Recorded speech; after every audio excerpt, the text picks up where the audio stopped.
So I see you all are replying what you're doing well. Okay. I like the energy. Thank you so much for replying, first of all. So guys, I'm glad that you all are doing well. Let me know something about you also since you joined this webinar and stuff. I'm pretty sure you all are looking for a broad education, right? So have you just at the top of your head listed down any university that you want to apply into? Or like, let me frame it this way. If I ask you what's your dream college, what would the answer to that be? Type it in the chat box. I would like to know if any of you have come up with like a dream college that you want to get admissions into. Okay. All right. So Layan is saying NYU, Columbia are my top two. Okay, good choice of university. Columbia University, of course, comes in top 10 rankings in the world, and NYU is an amazing school. It's like a dream school. So, good choice. Biju is saying Arizona University. Okay, good to know. What about the rest of you all? There are a lot of attendees, and I want answers from everyone, guys. Otherwise, how else are we supposed to make a conversation? And Brian, yeah, you were there in like our last webinar as well. So, I remember that you had mentioned this university. Yes. Okay, so quickly circling back to the people who've mentioned which university you want to get into. Guys, have you particularly like Layan, Biju, Brian, have you particularly thought exactly which field do you want to get into? Because two things, like before we start our webinar, let's just first have like conversations about what you're looking forward to in your career. And I've seen that most students prefer taking the name of a famous university just because they're famous instead of actually focusing and narrowing down to what field you're looking into in your career. So I would suggest do not make this mistake because there are universities that are famous, that are good for a particular things they're famous for, and then there are better universities for your specific field. So do look into which field you want to get into and then choose your college instead of first choosing your college and then choosing your field. And Biju has said computer science. I like the choice. Computer science is up and coming. So, that's great. Pranav has mentioned mechanical engineering. All right, Pranav, good to know. Pranav, any university that you've, particularly been interested in for mechanical engineering? And Layana said, I keep tuning every time, most likely business, one of my favorite subjects. Okay, Layan, well, you know what? Same pinch. Business has been my top listed subjects as well. Columbia is a good university for business, but then since you're already aiming for universities like NYU and Columbia, why not, aim for Harvard or Michigan University? These universities are better supported for business, right? Or the University of California also has really good faculty in business analytics. So, maybe try searching there. Arienne has also written business analytics. Okay. And Pranav is saying not really. So Pranav, you've not really seen universities for mechanical engineering. Cool. So I understand where you all stand and stuff. Okay, just 1 second, Layan. I'm definitely gonna apply to them and see my luck. Okay. So since we're talking about universities and admissions, guys, let me ask you one more question. Do you all know what's called a profile or what is profile development when you look into the universities or admission process of it? Let me know in the chat box if you know what profile development means. Okay, and Baruch has asked this question, what is the difference between universities in Canada and in US? Baruch, I like your question and I hope I'm pronouncing your name right. And if you stay tuned in the webinar, as soon as we start it, I think we're going to start in about 10 to 15 minutes. You'll be able to get the answer in much more detail by one of our faculty members. So yeah. Okay, circling back to my question, guys. If you do not know what profile development is, it's fine. You can, type no in the chat box. If you know what profile development is, you can type yes in the chat box. Not sure what it means. Okay. Okay, I get a lot of no's.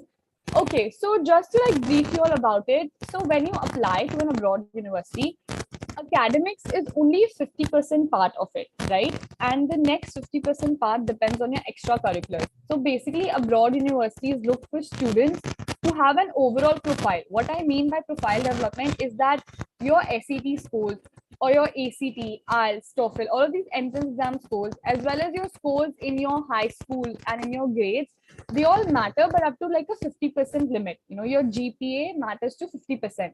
But after that, the universities want to look into what extracurriculars have you done. And by extracurriculars, I mean, it can be sports, it can be internships, it can be volunteering work, it can be joining clubs, or basically they want to look for activities that you have done which involve I think sort of leadership skills, or sort of skills that can tell them that you're a team player.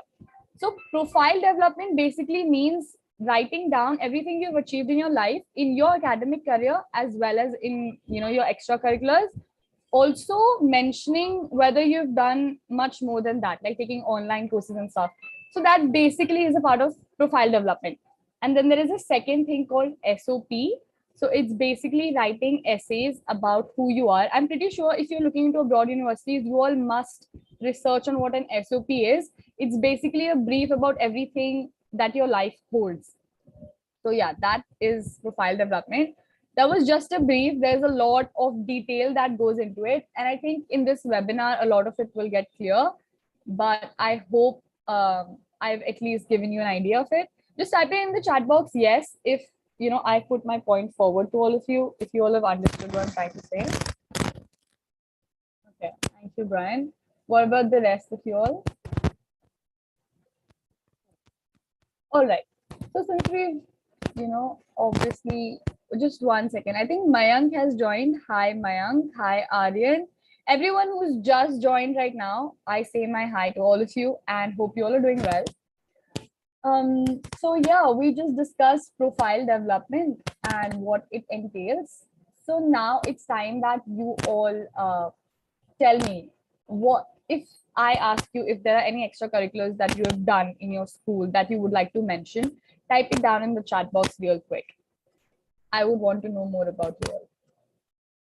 Also, if you all have any questions regarding universities or regarding admissions or financial aid or scholarship, anything that comes into your head, you all can, ask in the chat box and I'll be able to answer it for you. Ryan, you're asking me to repeat my question. I basically asked what is one extracurricular that you've done in your school that you would like to mention. Okay, Arienne, I love that you've mentioned basketball. It's my favorite sport too, and soccer. Okay. Guys, if you're involved in sports, I mean, it's okay if you're not involved in sports, but whoever is involved in sports, it kind of helps boost your profile, because sports is like a really good way of telling universities that, you're really good at teams and you're good at extracurriculars. So yeah, good job, Arienne. Layan joined the Model UN for 3 years. All right, Model UN is an amazing choice to put into your profile. It shows your leadership skills as well as how good you are in public speaking. Good job. Pranav, MUNs, cool. Pranav, MUNs are a great thing to mention in your profile, by the way, but none of them were constant.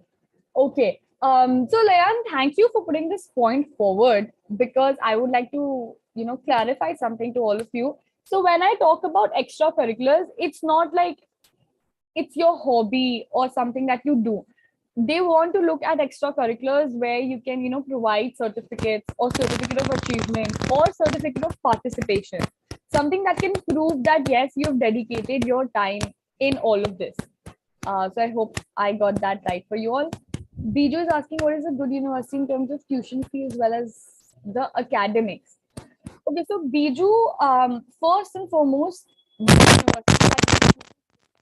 on what field that you're looking into, and if you're not sure of the field, so universities are listed down into 3 parts, right? So there are top 25 universities in the world where the tuition fee, of course, is really high, but the universities also provide financial aid, or you can apply for scholarship. So if you want to look at the perspective of expense or how much you are going to spend on the tuition fee of the university, you can actually go for financial aids for undergraduate courses, or you can apply for scholarships. That's one advice if you're looking in that. And in terms of academics, so I would request everyone to research about the faculty of that university, right? Because that helps in making you all understand whether you should choose this university further or not. So yeah. Meanwhile, hey Arienne, we've just been talking about universities and their future careers. So yeah. Okay. Is my audio okay? Yeah. You're perfectly audible. Okay, perfect. There's a weird noise in the background. I don't know if it's just me, but I think it's fine now, actually. I don't know if it was my earphones or not. But hi, everyone. How many people are on the call? Oh, wow. There's 10 attendees already. Wow. Okay, cool. So we're just waiting for everyone to join in. Okay.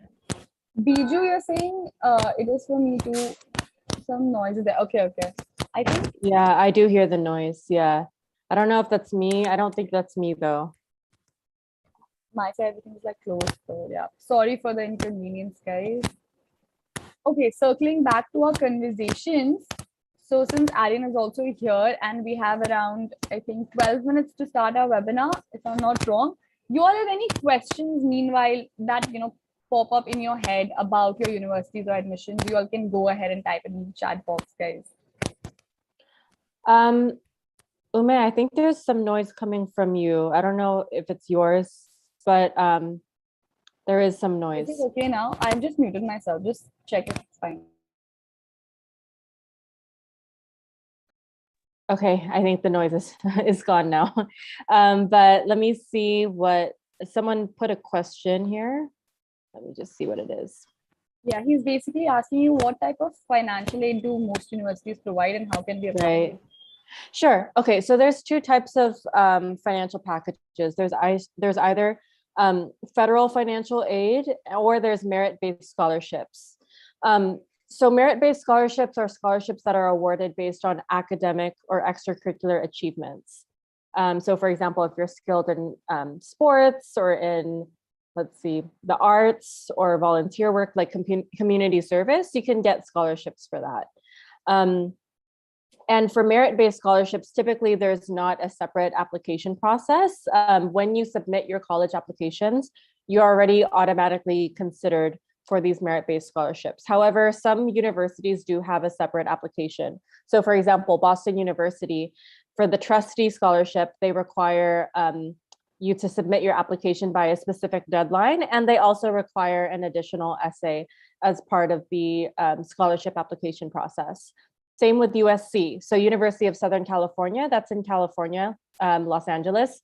You would have to submit your application by a specific date, like usually an earlier date, if you want to be considered for scholarships.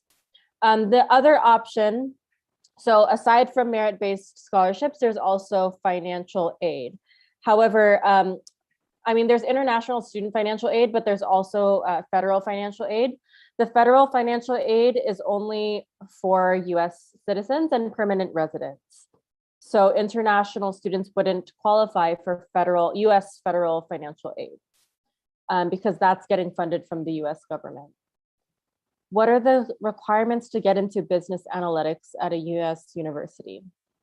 Okay, so if you want to study business, now this isn't required, but it's highly recommended. You should take certain courses or certain classes in high school that would prepare you for business analytics. So for example, mathematics, so any advanced math courses would be good. Statistics would be a really good course for business.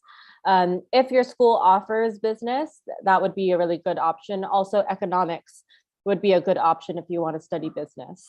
And also, as most of you know, the SAT is not required. It's optional for a lot of universities as of now. But I always recommend students to take the SAT because if you're trying to get into a top university, taking the SAT can really make a big difference in your application. So for those wondering what's a good SAT score, I would say, so as you know, it's out of 1600. 1500 or higher would be good. Lowest possible score, 1480. But if you could shoot for 1500 or higher for these top schools, that would be good. Now, if you're not a good test taker, there is hope. I know a student who got into Duke University with no test scores at all. But he was really good in every other aspect of his profile. So he had like a 4.0 GPA. So he had like perfect grades in high school. He was a co-founder of an organization in high school. Really good extracurricular activities. So if you don't plan on taking the SAT or the ACT, that is okay. Like you can still get into a good school, but you have to really be on point with your essays, letters of recommendation, etc. Arienne, I hope Arienne answered the question for you.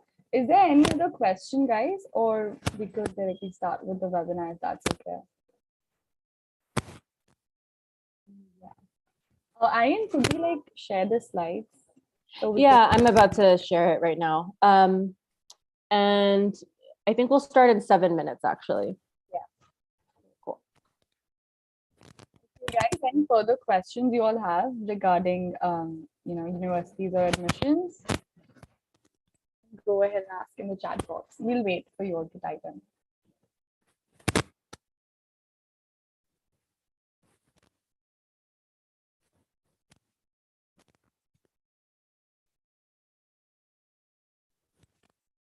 No questions?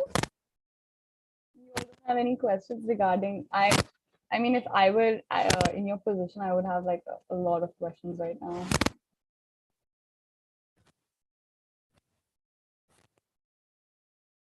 Okay.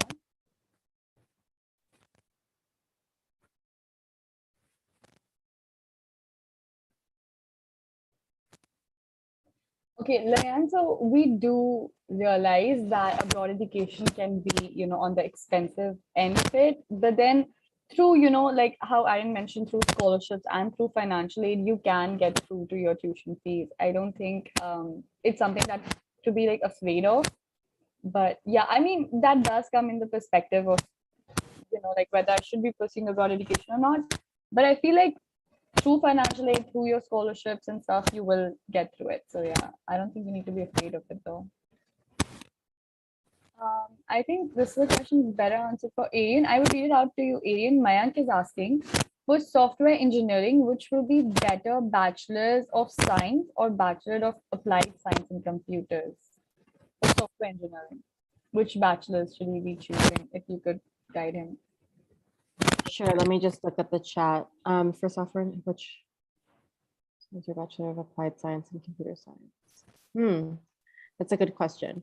So I would do Bachelor of Science in Computer Engineering, or I mean, some schools do offer like electrical engineering or a software engineering pathway or concentration, but computer science would be good, specifically Bachelor of Science in Computer Science. Bachelor of Applied Science and Computer Science is less known. So most universities don't have a Bachelor of Applied Science. They would offer Bachelor of Science in Computer Science. And for that student, Mayank, I don't know if I'm pronouncing your name right, but are there specific universities that you're interested in? In the meantime,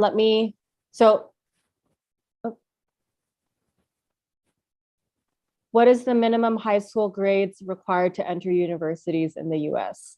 So something about the states, they don't really reveal the minimum grades that you would need, but if you want to get into like a top university, you should shoot for a 3.7 GPA or higher. Now, I understand that not all universities offer or have GPA. So GPA stands for grade point average. A grade point average is typically out of 4.0. So usually for the top schools, you should have, like, let's say if you're in A levels, if you're in the British curriculum, you should have A stars and A's. If you did GCSE, it's out of 9, you should have 8s and 9s, mostly 9s. Yeah, so, and then also if you're in CBSE, so that's the Indian curriculum, it's out of 100, you should shoot for 90 or above, or 95 or above would be good. If I get rejected by these colleges, if I later apply for my master's degree, would that put me at a disadvantage? Absolutely not. So I'm an example. I had applied to Harvard, UPenn, Columbia, a lot of really great Ivy League schools for my bachelor's degree. For my undergrad degree, I didn't get in to any of those schools. I only got into 4 schools, and I applied to 20 schools as when I was in high school. But then for master's, I got into Harvard, Columbia, and UPenn with scholarship. So whatever, like if you get rejected in undergrad, that's not gonna affect your master's chances. If you want to pursue a master's degree, which is, by the way, that's so great that you're already thinking about that. The things that do matter are 1, grades. 2, they're gonna make you take a test called the GRE. The GRE is similar to the SAT, but it's the graduate school version. And 3, experience. So some students go straight from bachelor's degree to master's, but some master's program, I would say most master's programs look for work experience. So if you've had any internships or work experience after your bachelor's degree, that could really, I guess, positively affect your chances of admission to master's programs. So out of curiosity, what are some of the universities that some of you guys are into? We'll start in about 2 minutes, by the way. I think some of them, and I had asked a similar question, and some of them had mentioned NYU, Columbia. Okay. Yeah. Umber University, Arizona University. So some of them mentioned these. Yep. Okay, cool. So yeah, NYU, I've had a few students, so I've helped a lot of students through the years, and I've had a few students get into NYU. Some of the other universities, so Columbia University, I've helped some students apply there. But in terms of my acceptances, I'm gonna talk about some of the students that I've helped in the past and where they've gotten in. And I'll share that with you in 1 minute. We'll start the webinar in a minute. Yes. So guys, even like through the webinar and stuff, if you have like any questions, you can put up those questions once the webinar is ended, so we can get back to your questions. But we'll be starting our webinar in a minute. Till then, if you have any questions, put in the chat box. If we are able to answer it right now, we'll do it, or we'll do it at the end of the session. I think most of them are just waiting for you to start the webinar at this moment. Yeah, okay. I think we can start. Okay, so I can start now, yeah. So today's topic is undergraduate admissions in the US versus Canada. So I'll be highlighting the differences between US and Canadian undergraduate studies. And I'll be taking up an introduction. Yeah. So guys, obviously you've already had a conversation with Arienne, but I would like to formally introduce her today. So Arienne Kilingo is an admission consultant and a video producer for Leap, and she has obtained her master's degree in international education policy from one of the top Ivy League colleges in the world, that is Harvard Graduate School of Education, and has also taken up courses at the Harvard Law School, Harvard Business School, at John F. Kennedy School of Government, and the Harvard Divinity School. While at Harvard, she served as the project lead for developing an open e-learning course on diversity, equity, and inclusion for the UNESCO Chair in Open Technologies for Open Educational Resources and Open Learning. Arienne is very committed to advancing education reform, especially in the ASEAN region. She was the first woman, in fact, to serve as the Education U.S.A. ambassador for the U.S. Embassy in Manila. Since graduating with honors from Georgetown University in 2014, Arienne has publicly spoken about cultural diplomacy, diversity, and inclusion, and international higher education at various venues such as Harvard, Georgetown, Office of the Higher Education Commission of Thailand, Fulbright Thailand, and the British Council. So if there's anyone who can guide you to your dream school, it's going to be her. With that, I welcome you all for this webinar and hope you all have a great session ahead. Thank you so much for that warm welcome. So I'm very excited to facilitate this webinar. I've been facilitating this webinar for a couple of years now, actually, and I've helped students pretty much since 2016 get into their dream colleges and universities, both in the US and Canada, as well as in the UK. So I just want to give an overview of what I will be talking about today. And throughout the session, I do look at the chat. So if you do have questions, maybe I'll take a pause and answer some of them, but a majority of the questions I will answer at the very end.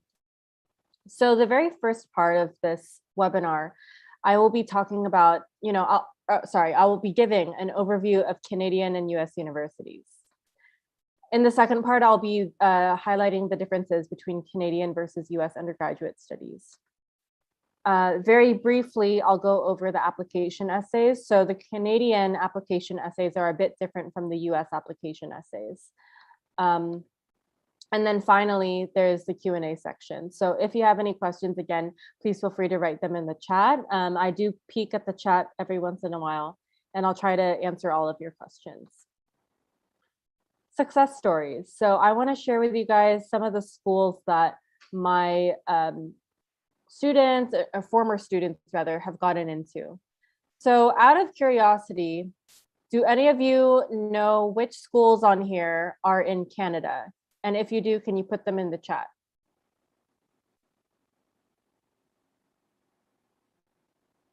Which of these schools are in Canada? Toronto, okay.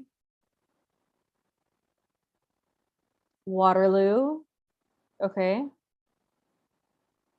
McMaster, okay. McGill, perfect. And there's one more.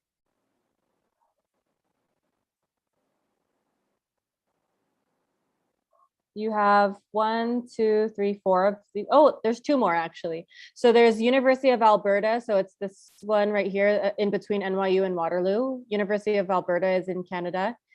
And UBC. So UBC is University of British Columbia. Oh, so going back to this, sorry. My students that I've helped have gotten into these schools. Now, out of these schools, which ones are Ivy League universities? Can anyone guess which ones are Ivy League schools?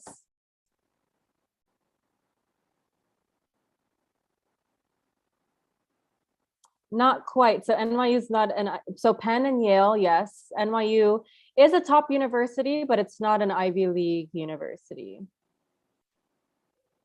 Cal, also not an Ivy League school, but it is a top. So UC Berkeley, otherwise known as Cal for short, that's the #1 public university in the world. The Ivy League schools are these 3 in the middle. So Cornell, yeah, exactly. Arienne got the last one. So Cornell, Yale, and UPenn.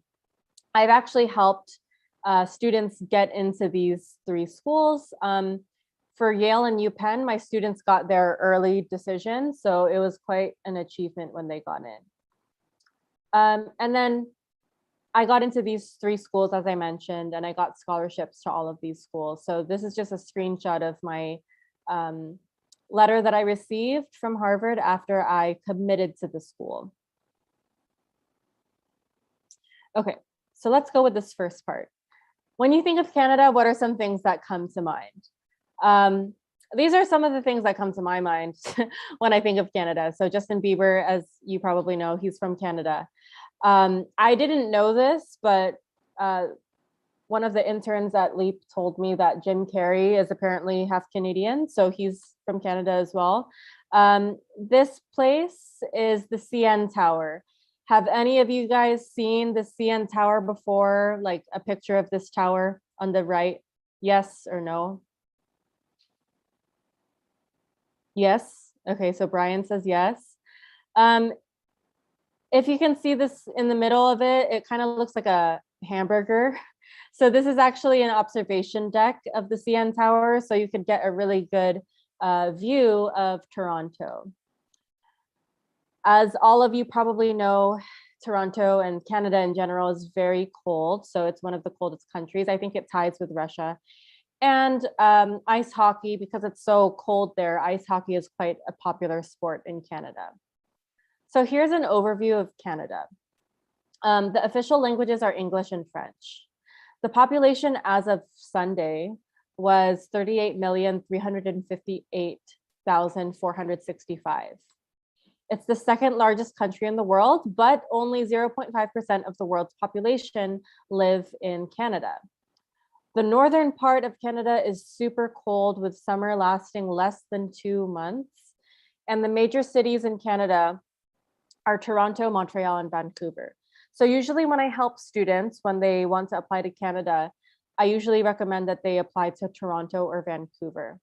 The reason why I don't recommend Montreal as much is because most of the universities in Montreal, they're French speaking, so they teach in French. That's because Montreal is mostly like a French speaking area. So these are I'm going to share with you 6 universities in Canada. There's McGill University, there's the University of Toronto. So what I can say about Toronto, it is in the top 16 in the world, if you're into ranking. So I believe Toronto is ranked number 16 actually. So it's in the top 20 in the world, in the top 16. And it's a really, really large university from what I've heard. I myself haven't visited University of Toronto, but I've helped quite a number of students get into University of Toronto. University of British Columbia is another school that some of my students have gotten into. I currently have, I think, 2 students that are studying at UBC. So UBC, I'm going to be talking a little bit about their application essays in a bit, but it is a good school. I would say of the Canadian universities, University of Toronto and UBC are my top 2 choices. University of Montreal. So as I said, it's French speaking. Most of their programs are actually French speaking. As you can see here in the logo, it's French. So this already indicates that it's very influenced by the French language. University of Alberta is in Edmonton, Canada. So it's in, I believe, northern Canada. University of Alberta is known for engineering and computer science. McMaster University. Okay, so now let's talk about the United States a bit. When you think of the United States, what are some things that come to mind? So in the chat, why don't you guys put a few words or phrases or objects or whatever, things that come to mind when you think of the US? A lot of food. That is very true. So not just that, but also the portion sizes are way larger in the States, especially if you go to Texas. What else? What are some things that come to mind when you think of the United States?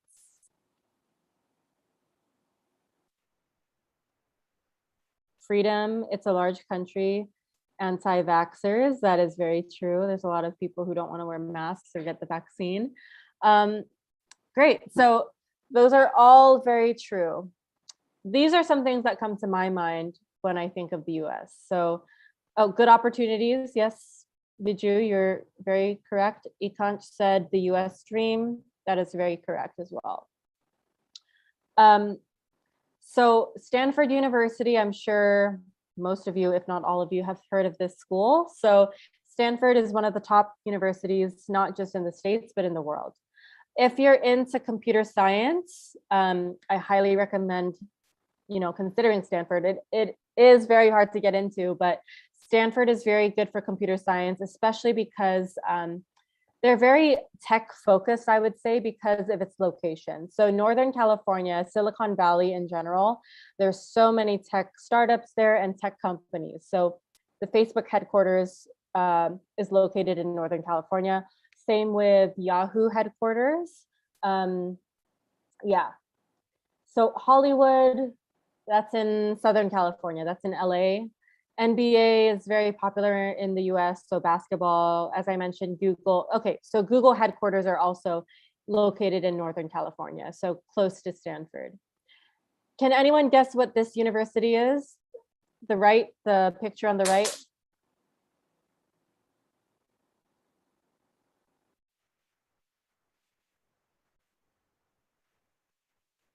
Harvard, yeah. So Leanne, you got it correct. It is Harvard University. So that's where I was, and I was actually standing on those steps for graduation. Overview of the states. So it doesn't have an official language, but the most commonly used language is English. Other dominant languages in the states include Spanish, Chinese, and Tagalog, so that's Filipino. And the population is 334,617,623 as of last Sunday.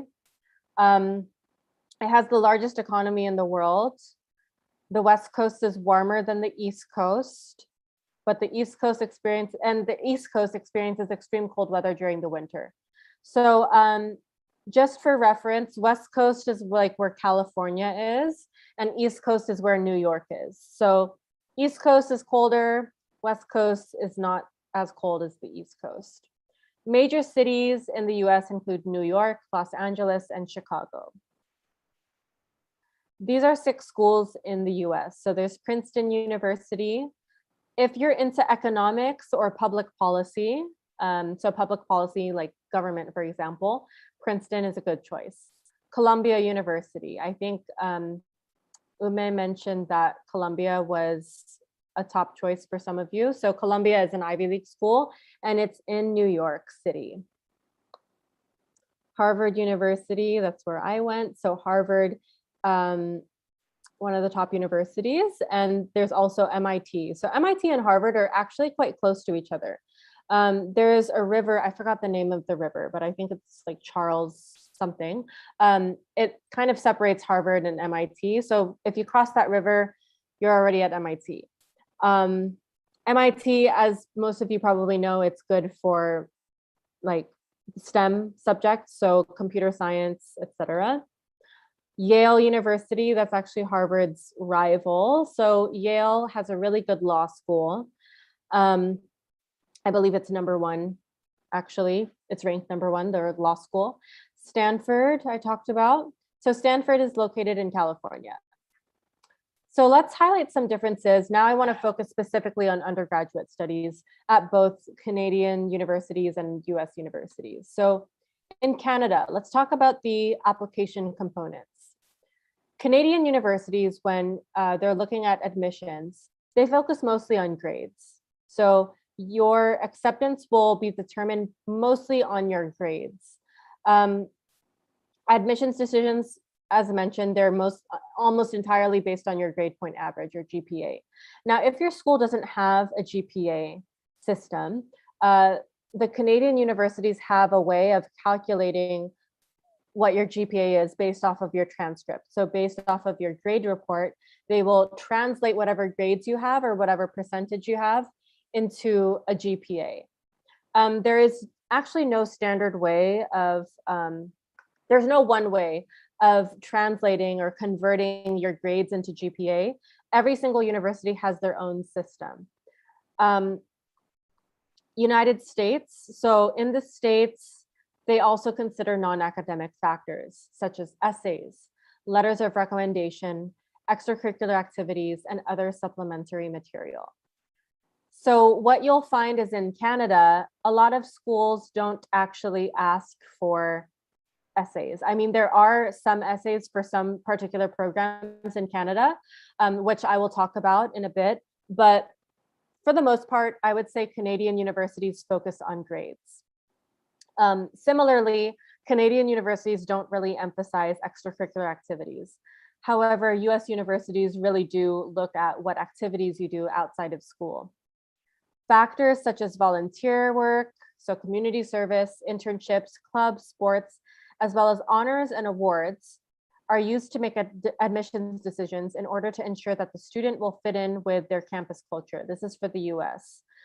These non-academic factors are also really good factors that admissions officers consider when they're considering whether the student will get a scholarship or not. So they look at non-academic factors to determine scholarships for students in the US. University of Chicago.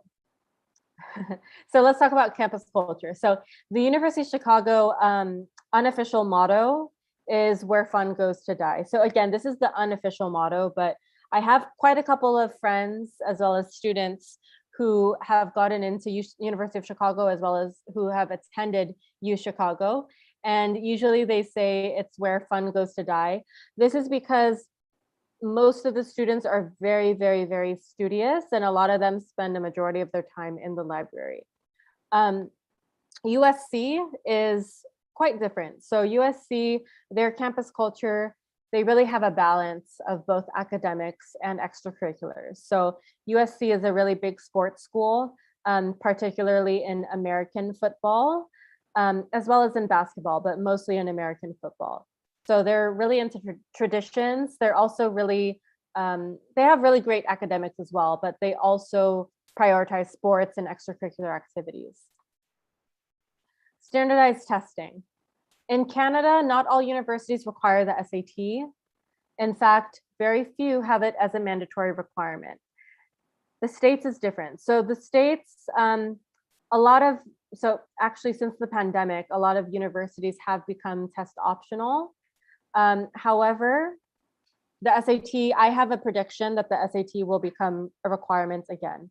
So the College Board announced recently that the SAT will be taken digitally beginning in 2023 for international students and beginning in 2024 for US-based students. So I was actually talking with the test prep team, and we think that the SAT is going to be required again. So best of luck to everyone. And we do offer SAT services at Leap. So if you have any questions about that, please feel free to reach out, and I'll give you my contact details later on. Now let's talk about the IELTS versus the TOEFL. Well, first of all, I do want to go back to this previous slide because Ume, do we have a poll for this? Yeah, we do. Okay, cool. Okay, guys, I'm launching a poll. It's basically asking you if you're interested in taking SATs or not, and it would be helpful if you all could just like click whichever option suits you best. It's gonna take like 0.3 seconds, and then we'll let you get back to your webinar.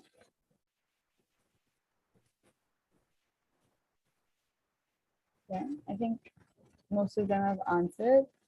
There's like 92% of our attendees saying yes for taking SATs. Thank you so much for answering, guys. Arienne, I think you can get back to the webinar. Oh, okay. I didn't see the, so for some reason I can't see the polls, but can you? Yeah, it's like 92% said yes to taking SATs. Oh, wow. Okay. So again, and I said this before, but what do you think is a good SAT score?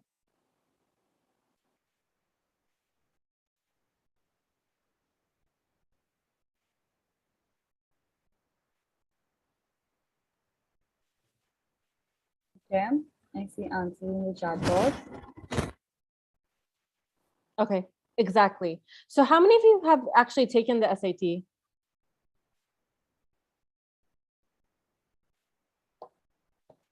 $800 and above is very good. Okay. 1,400. So I will tell you a story. So have you guys heard of Dartmouth Dartmouth College or Middlebury College?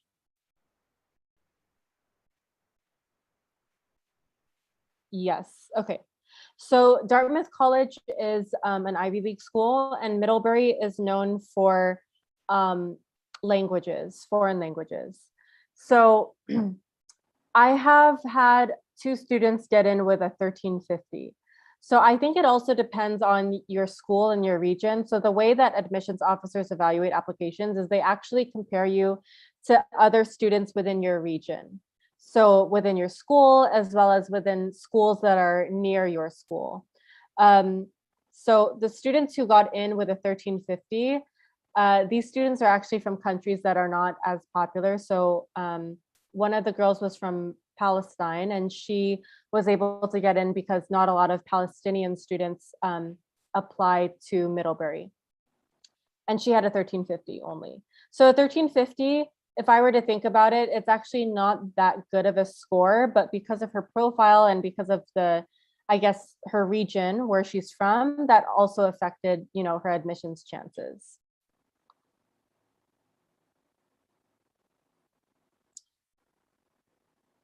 Sorry, let me go back to, okay, so IELTS versus TOEFL.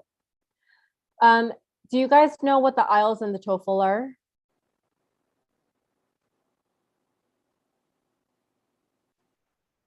Yes, great. So the IELTS and the TOEFL test on basic English proficiency. Um, these tests are relatively the same, but I would say that the IELTS is easier than the TOEFL. The IELTS is out of 9, so it's 0 to 9, and you can get score of 0.5 or like 7.5, 8.5, etc. In order to even qualify for the visa, for the study visa to go to Canada, for example, you would need to have at least a 6.5. But a good score would be 7.5 or above. But again, in order to qualify for the visa, you need to have at least a 6.5. For the TOEFL, it's out of 120. A good score is 100 or higher. Now, if you want to study in Canada or the UK, you're actually required to take the IELTS as part of the visa. So let's say you're planning to apply to the US and the UK, then you should take the IELTS. The US actually prefers the TOEFL. However, they will accept the IELTS. Are the IELTS required to get into top if you are fluent in English? Yes, so all international students will have to take either the IELTS or the TOEFL. However, if you go to an American school, like American School of Dubai, for example, or I believe there's Dubai International Academy, DIA. If you go to an American school, then you are not required to take the TOEFL or the IELTS. Okay, yeah. If your school's an American curriculum, then you won't be required to take the English proficiency exam. Also, if you're a citizen of the UK, you also don't need to take the IELTS or the TOEFL. So most US colleges will accept either the IELTS or the TOEFL, that is true. If you're applying to schools in both countries, the IELTS is the best choice since it is accepted everywhere. Again, the IELTS is typically easier than the TOEFL. Also, if any of you want a free copy of a previous TOEFL exam, I actually have that resource. So again, I'm going to share my email address in a bit. Canada. Languages. So as mentioned, English and French are what's spoken in Canada. The official language in Quebec is actually French. So in Montreal area, most people will speak French. English is the language of instruction in the US. So most US schools, if not all US colleges, will teach in English. Of course, they offer foreign languages. So for example, when I was in college, I actually learned Arabic and Spanish. But in terms of the classes, actually nearly all of the classes, aside from foreign languages, are taught in English in the US. Declaring a major. Canadian universities require you to pick a major when you apply, so your classes will likely focus around that major. Changing majors is possible, but it might put you behind schedule. So if you want to change majors in Canada, you might not graduate on time. She's not my student, but she's my friend. She is studying currently at University of Toronto, and she keeps wanting to change her major. So I think she's going to graduate a year behind.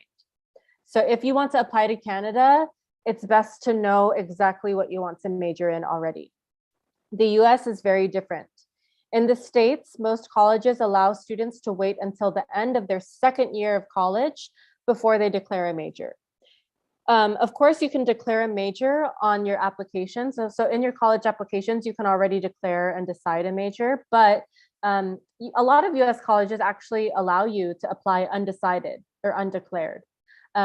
Again, the main point here is that for the States, you would have to commit to your major by the end of your second year.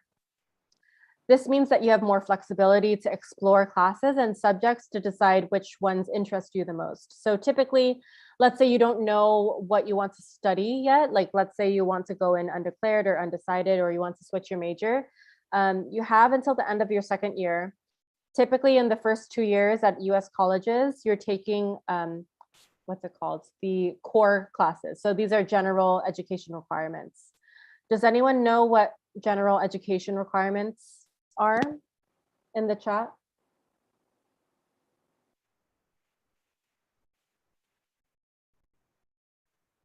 Yes, no. No, okay, no worries. So general education requirements, otherwise known as core requirements, these are required classes that you have to take regardless of your major. So even if, let's say, you're a computer science major, you will still be required to take one English course, one math course, one social studies course, so either like philosophy or sociology, etc. So everyone, regardless of major, will have to take these general education requirements, usually in their first 2 years of college. I want to go back to this slide because I actually have a poll here. It's a poll asking if you're interested in taking the IELTS or the TOEFL. And I've just launched it. All right, cool.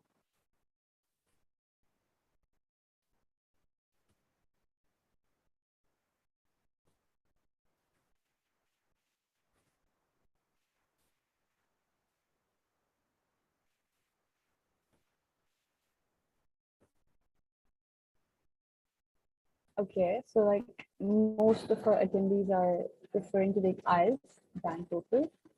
Okay, that's good to hear. So as I mentioned, the IELTS is easier, and it's also really good if you plan to apply to other countries aside from the US.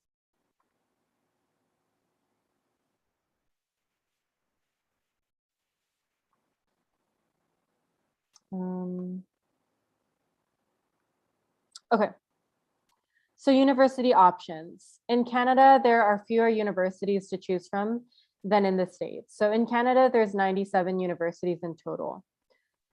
The States is quite different. So they have approximately 4,000 universities to choose from.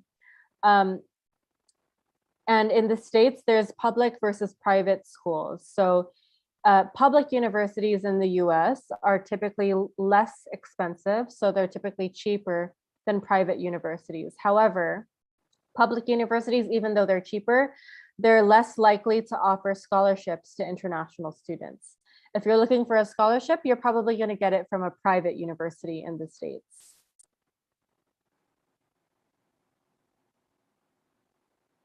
College experience.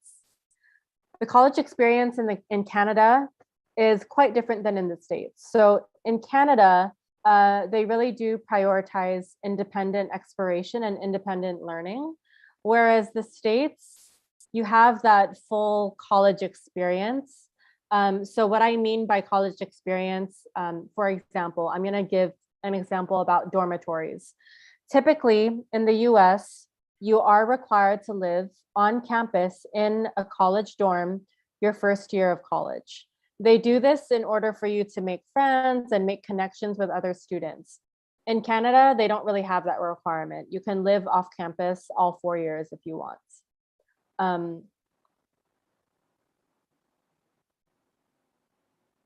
Let's talk about rankings, because I think a lot of you are probably into rankings. So Canada's top ranked university is number 16 in the world, as I mentioned earlier. So University of Toronto is ranked number 16 in the whole world. Canada has no equivalent to the Ivy League. And I'm going to be talking about the Ivy League in the next slide. United States. So in the US, if rankings are important to you, then I would say that the US is worth considering. Among the top 20 best universities in the world, 15 are in the US. So Princeton University, for example, I think that was ranked actually the #1 US university as of like in the most recent rankings by US News and World Rankings. And sometimes, these rankings, they fluctuate. So for example, 1 year Harvard was ranked #1, 1 year Yale was ranked #1, another year Stanford was ranked #1. But when I checked the rankings most recently, it was actually Princeton. Ivy League schools. So let me tell you a little bit about the history of the Ivy League. The Ivy League schools started out as an national football conference. And by football, I don't mean soccer, I mean American football. So it started off as a sports athletic conference between these 8 schools. But now, ironically, these schools are not so good in sports, and they're more known for their academics. So here's a little game for you guys. Can you guess, based off of these flags and logos, what each of these schools are. So let's start with the top left.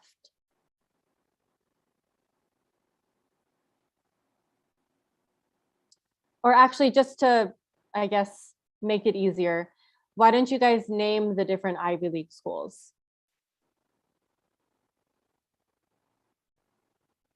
In the chat.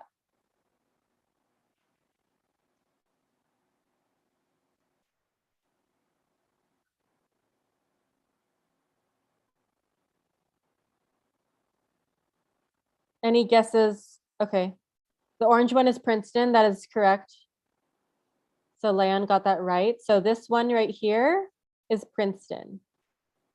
Cornell is third from left. That is correct. The green one is Dartmouth. So correct. So we have three of them. How about 1, 2, 3, 4, 5? There's 5 left. So this is Cornell, this is Dartmouth, and then the orange one is Princeton. One with books is Brown. That is very correct. So that's true. There's 4 more. So we have Yale, Columbia, UPenn, Harvard. Veritas is Harvard, correct. So we have this blue one, the red, white, and blue one, and then the blue and yellow one. Econ, you were correct. So Harvard is Veritas. Second to the top, the second top is Columbia. Princeton is the orange. Now we have Yale and UPenn. Can anyone guess Yale and UPenn? I don't want to reveal it. I feel like you guys can figure it out. Okay, perfect. So Yash, you got it correct.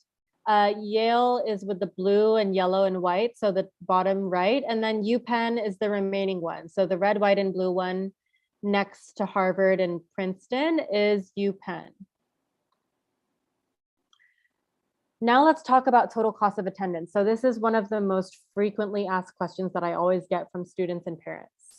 Canada, hands down, is going to be way cheaper than US college, for sure. So Canadian universities are more likely to offer financial aid and scholarships to international students. The average tuition in Canada is $6,653 US per year.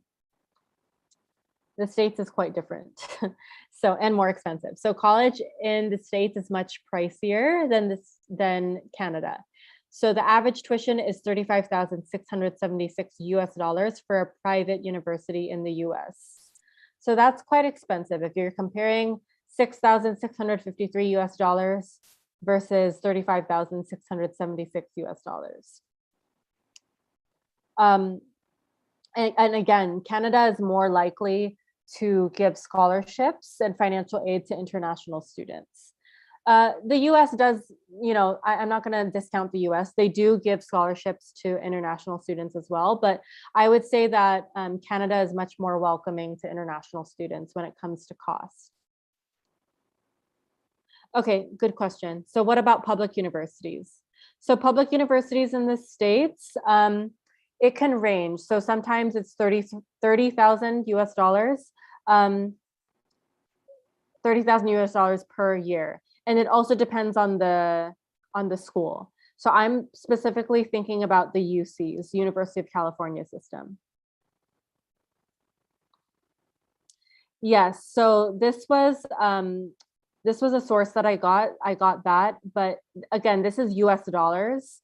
I don't know the amounts in Canadian dollars. So again, this is US dollars. I'm not talking about Canadian dollars. And it's per year as well. So Canada, let's talk about housing. Residence life in Canada is rare. It's not a requirement. So there's much more of a culture of independence in Canada.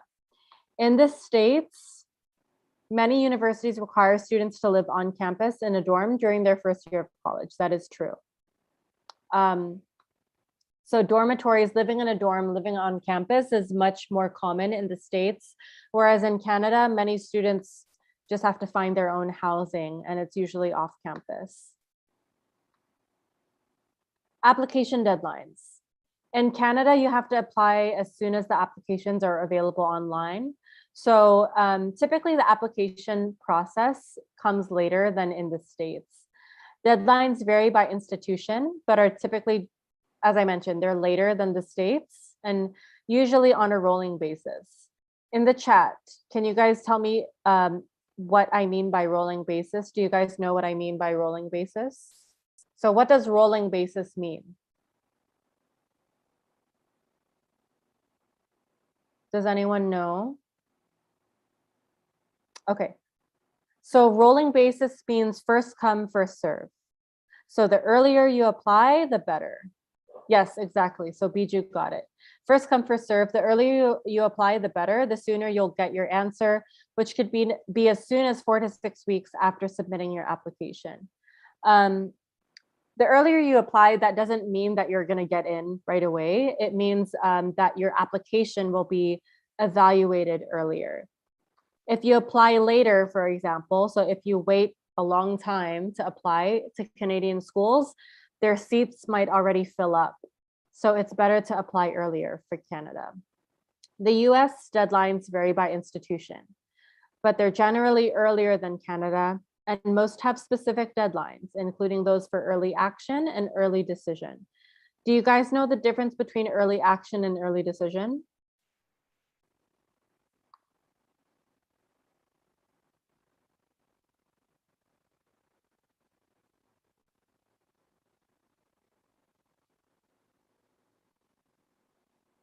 Yes, no. Do you guys know the difference between, so early, okay, no. Almost. So it's part of the application process, yes, but what is the difference between early action and early decision? So I'm gonna tell you guys the difference between the two. So early action is non-binding, whereas early decision is binding.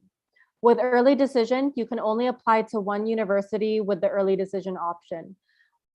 Let's say you get into that university, then you'd have to commit to that university and withdraw your applications to all other universities. Early action is similar to regular decision. You just find out earlier if you're in or not, or deferred. So let me tell you the deadlines. With early action and early decision, the deadline is usually November 1st, and you would find out whether you're accepted or not by around December 15th for early action and early decision. Regular decision, the deadlines vary, but typically it's in January, usually January 1st or January 15th. The latest would be February 2nd. So that's for regular decision. So again, with early action and early decision, the deadlines for applying early are typically November 1. And again, you would find out whether you get in or not by around December 15th. Let's talk about admissions decisions. In Canada, decisions come out on a rolling basis. So again, rolling basis, it really depends on when you submit your application. The earlier you submit your application, the sooner you'll find out whether you're in or not. Typically, students hear back from schools from February to April or even later, however. So again, it really depends on when you submit your application. In the States, decisions come no later than April 1. And the uniform reply/deposit deadline is May 1st. So you would have to confirm, for US universities, you need to confirm whether you're going to that university or not by May 1. Post-graduation employment. Canadian universities allow international students to stay in Canada for employment opportunities. So as I mentioned, Canada tends to be a lot more welcoming to international students. They have something called the post-graduation work permit, which allows international students to stay up to 3 years after graduating from a Canadian school. In the US, there's something called the F1 visa. By the way, I've helped students with the, not just the application process, but also the visa process. So I know a lot about the visa process as well, because I used to work at the US Embassy. So if you have any questions about visas, I will share my details with you in a bit. So on the F1 visa, you can only stay in the US for 60 days after your graduation date. Students who apply for optional practical training, so this is OPT, can stay and work in the US for 12 months following graduation. STEM students, so science, technology, engineering, math students or graduates may receive a 24-month extension of stay. So what you'll notice is that nowadays STEM graduates are highly valued in the workforce. With this being said, STEM graduates can stay longer in the States if they are sponsored by their employer. Let's talk about STEM majors a bit. So we have physics, chemistry, biology as some examples. What are other potential STEM majors? Can you guys type in the chat? What are some science, technology, engineering, math majors? Aside from physics, chemistry, and biology, what are some other STEM majors you think?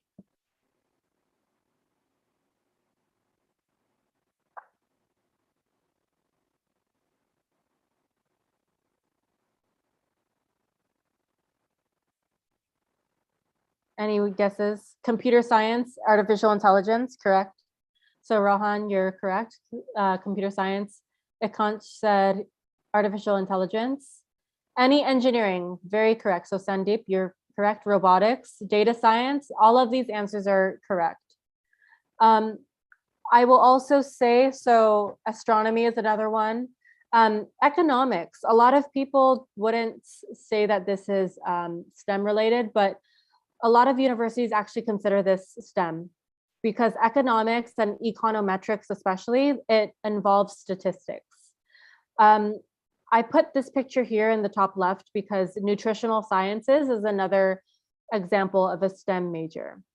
Environmental science, exactly. So Sandeep is also correct. Environmental science would count. Okay, so let's take a pause because I do want to tell you guys about the undergraduate counseling services. So actually Ume will share about that with you. Absolutely. And before we move on to that, guys, in the chat box quickly, how are you finding the session? Is it helpful? Are you learning something new? Let us know in the chat box whether you're enjoying, whether it's helping you get clarity on where you want to go. Yeah, Leanne, saying super helpful. Thank you for saying that. I'm glad you all are enjoying. Okay. Rohan, can you hear me now? Am I audible correctly? You are, but there's some noise. Yeah, I think it's the mic. So okay. Someone asked about, sorry, I just want to clarify one thing. Someone asked about, oops, just a minute. I'm gonna see who, Pranav, I think. You asked about the Canadian tuition fees for programs. So I wanted to clarify that again. This is in US dollars, so I don't know it in Canadian dollars or any other currency, but according to this search, nationally, Canadian students enrolled full-time in undergraduate programs will pay on average $6,693 US in tuition for the upcoming academic year. So this is US dollars. If you were to times it by 4, of course it would be higher. And then you would have to convert that to Canadian dollars. I can actually do that for you in a bit. So I'll do that, but I'll let Ume talk for now. Yeah. Yeah, thanks so much for that. Okay, guys. So very quickly coming to the UG counseling, right? So you've been learning so much from Arienne about, the difference between US and Canadian universities. So let me take you through exactly what at LeapScholar we do when it comes to, undergraduate counseling. And the first things foremost that we help you with is profile building, right? We talked a few things in brief about profile building at the beginning of this webinar. So basically what makes you stand out from the crowd and how you can do that at Leap, we help you get, extracurricular courses or online courses. We help you get internships if that's what you need to boost your profile. So all of that is something that our team takes up and helps you throughout. The second one is find out which colleges are best suited for you, right? So that's so important to understand where you're going. And we have a team that's going to sit with you and discuss every option of the college there is and which helps you suit better towards your career. And we are going to make a priority list for you and help you get applications and admissions to those colleges. Personal statements, letter of recommendations, and supplemental essays. So I think I mentioned SOPs before as well. So basically, with our UG program, you're going to, have help from graduates from Ivy League colleges themselves who are going to help you with, your essays, with your personal statements, with your letter of recommendations. We're going to help you edit them so that you can put your best foot forward, with advice on scholarships and financial guidance. So basically what that means is that we have discussed before that abroad education can be a little pricey and expensive. So we also give advice on scholarships, the kind of scholarships you can take up and how to best apply for them, as well as how we can financially guide you through it, with visa assistance of documentation and mock interviews. So basically what this means is that, of course, when you apply for visa interviews, you will have to, sit through an interview. And we help you through the entire documentation of the process, as well as we prepare you for those interviews beforehand. So we, do a lot of mock interviews with you, so you're very well prepared before you actually, go ahead and give your final interview. Moving on to the next slide, Arienne, if you could move to the next one. Yes. So I've talked about undergraduate counseling and whatever comes in that and what we provide. So let's now talk about where our students have been admitted through our faculty's help. So in front of you, there are a lot of logos of universities, highly known universities. These all universities come under top 40 universities in the world. So our students, through our help, have been admitted into Yale, into Cornell, which both of them are basically Ivy Leagues, into Wharton, Berkeley, Michigan, Duke, Carnegie, University of Illinois, University of San Diego, New York University, University of Southern California. Again, all of these universities are top 40 universities. So I think this slide actually gives you a sort of perception into how well we can help our students get into their dream schools. And if one of these are your dream schools, then please have no doubt in your heart that we will be able to make you get admitted, or to help you reach these universities. Moving on to the next slide, if you could do that. Yes. So of course you've met Arienne. You've been in her webinar since like about an hour or so right now.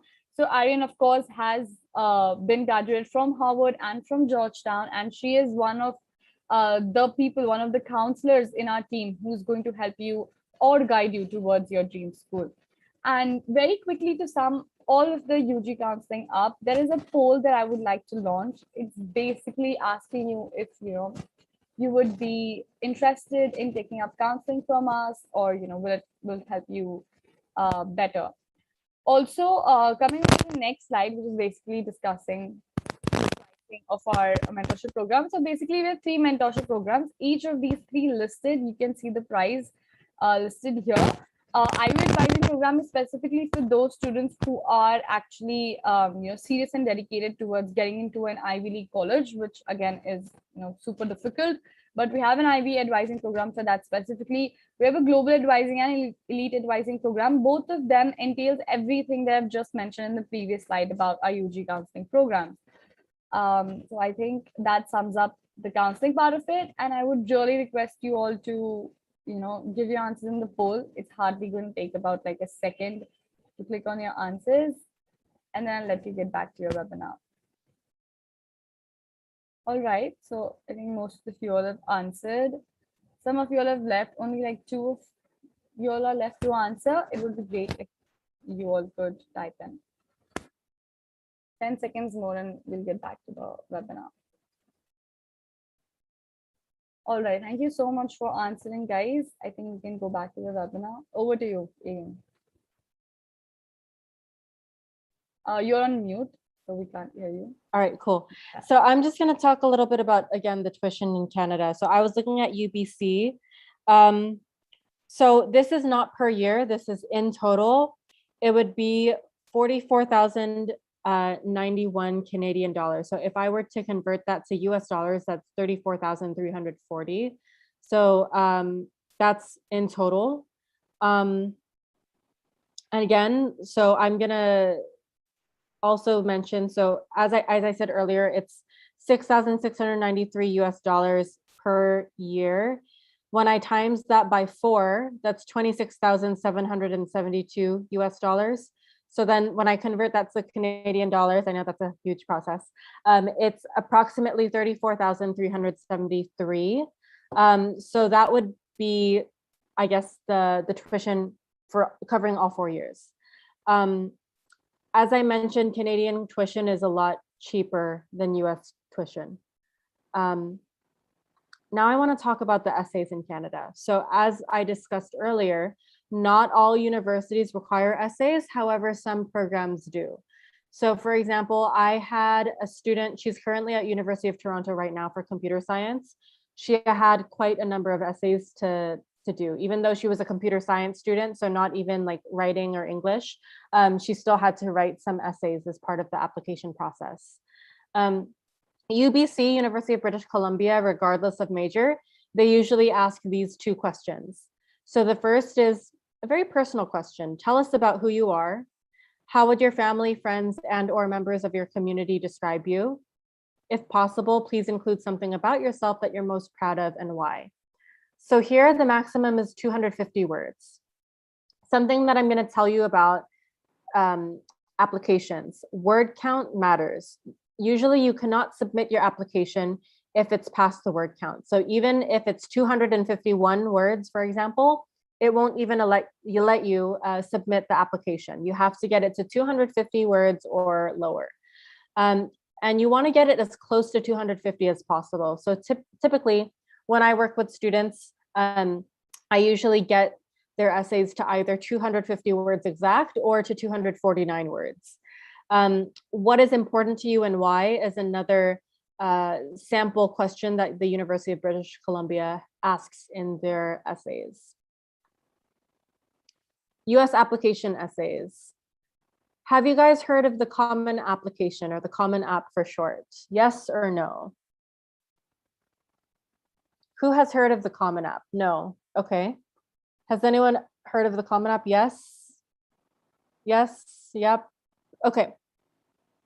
So the Common App is the application portal or the website that you'll use to apply to a majority of your US colleges or universities. So for example, Stanford uses the Common App. Yale uses the Common App. Harvard uses the Common App. However, some US universities and colleges do not use the Common App. So for example, the UC schools like UCLA, UC Berkeley, all of the UCs have their own application system called the UC application. Another school that is not on the Common App is Georgetown University. Another school that's not on the Common App is MIT. MIT has their own application system as well. However, most colleges and universities in the US use the Common App. These are actually the Common App essay questions or prompts that are used. There are, I believe, 8 prompts, but you only have to choose one. Sorry, there's 7 prompts and you only have to choose one.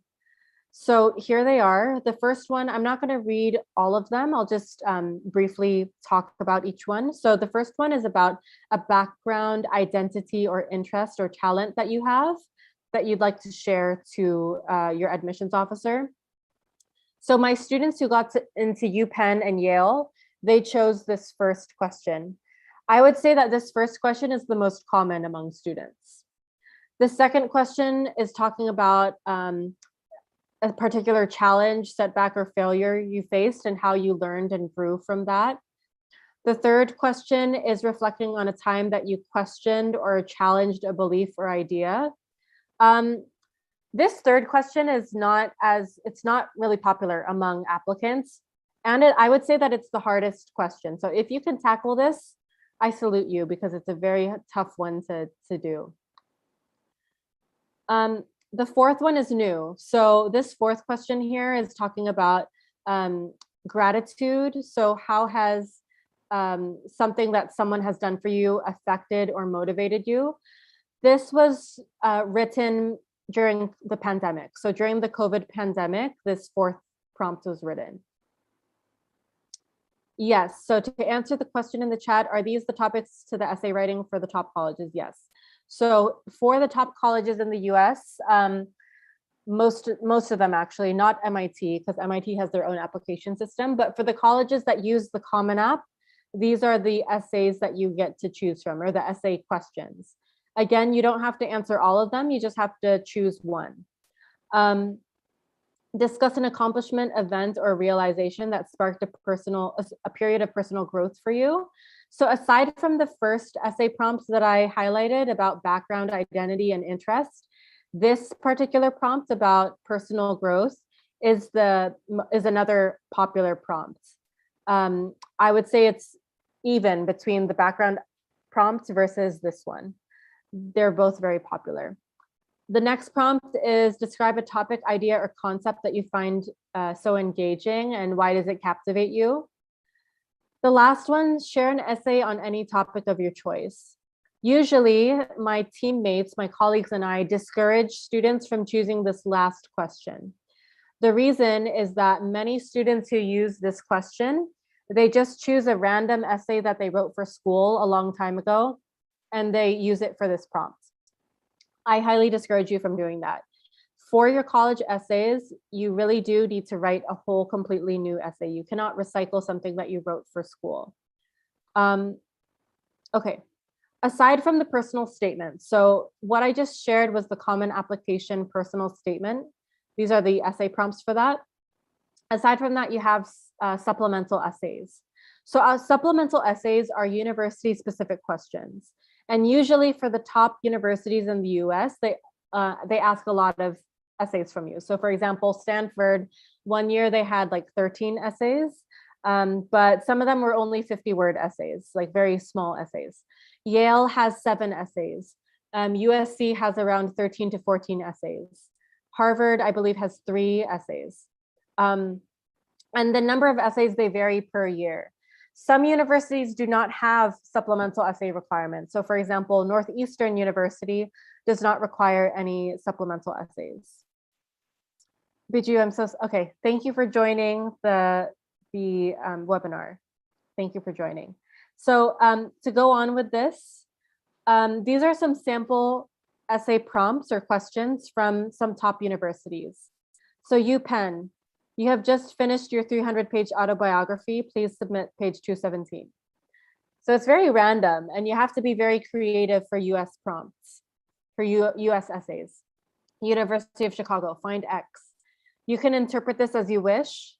U.S.C. is what's a hashtag to describe yourself. So U.S.C., University of Southern California, is known for asking very creative essay questions.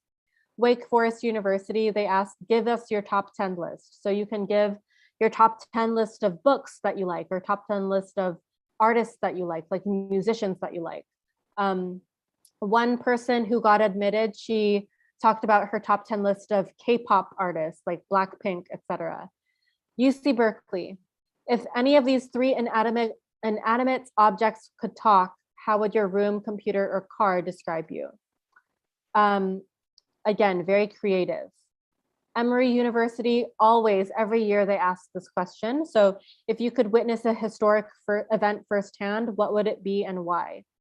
My student, who's a swimmer, he talked about the very first Olympics for this question. Yeah, so these are some potential questions that you might get asked on your US college applications. So now we have time for some question and answer. I can go ahead and answer some questions, but before I do that, I do want to share my contact details.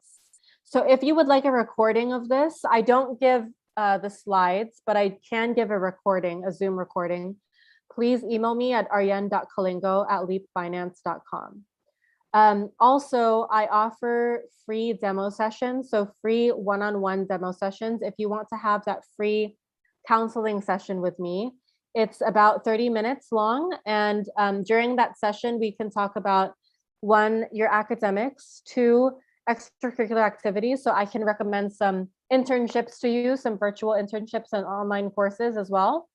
And the third thing that we would talk about in that free demo session is universities. So I could already potentially give you a list of universities to think about for your application. So 1, if you would like a free demo session with me, please email me so we can schedule that. Also, if you want the free TOEFL resource that I talked about earlier, I can share that with you. Just email me. And then if you want a Zoom recording, just let me know as well. Thank you guys. Well, if you have any questions, please feel free to write them in the chat.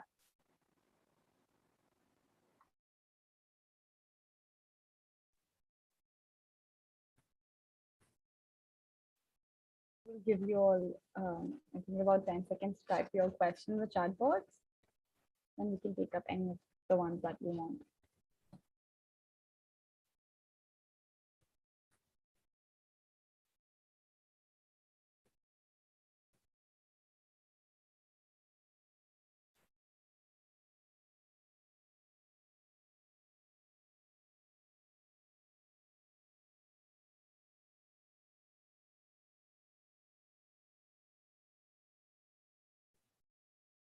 I think Leanne has a question for you,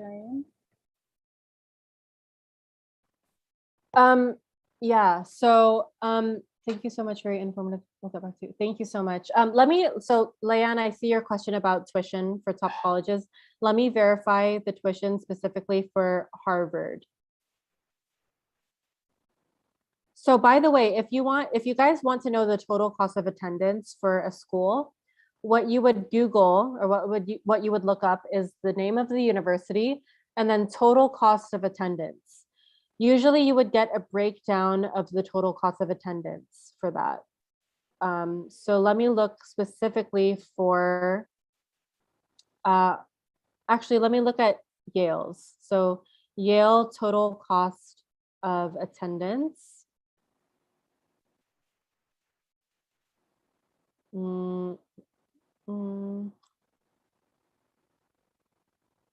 Any other questions so far? No, not yet. Guys, do you have any other questions for Arienne? Okay, so Leanne, the total cost of attendance for Yale undergraduates for 2022-2023, it's expensive. It's $84,525 US. This does not count scholarships, however.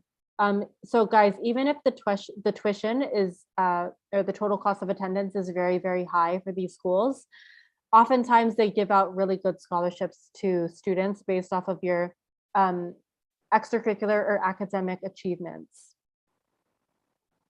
And these scholarships can range from $2,500 US to $16,000 US per year.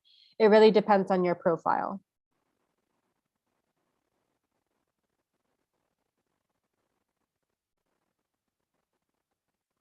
So what I just mentioned, Leanne, was per year.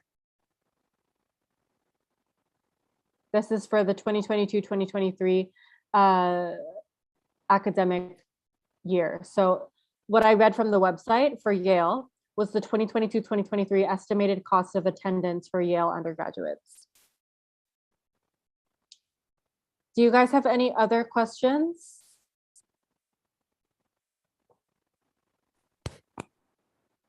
Okay, if you all don't have any other questions, we can.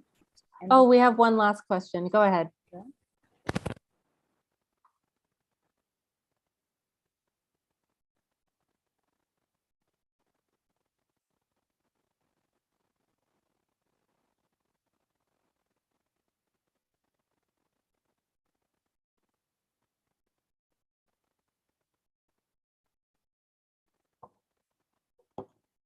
If a person's income is more than 60,000 US dollars, I assume, does the college not offer them financial aid? No, you can still qualify for scholarships.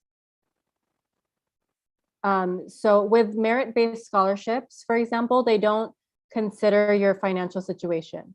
Financial aid is need-based. Scholarships are merit-based. If you're applying specifically for financial aid, for like need-based financial aid rather, they will look for, actually they will consider your financial situation. But if it's scholarships, merit-based scholarships, they don't look at your financial situation. By the way, typically for the US, it would have to be, you would have to prove that you have 80,000 US dollars or more, unless you're getting scholarships for visa purposes.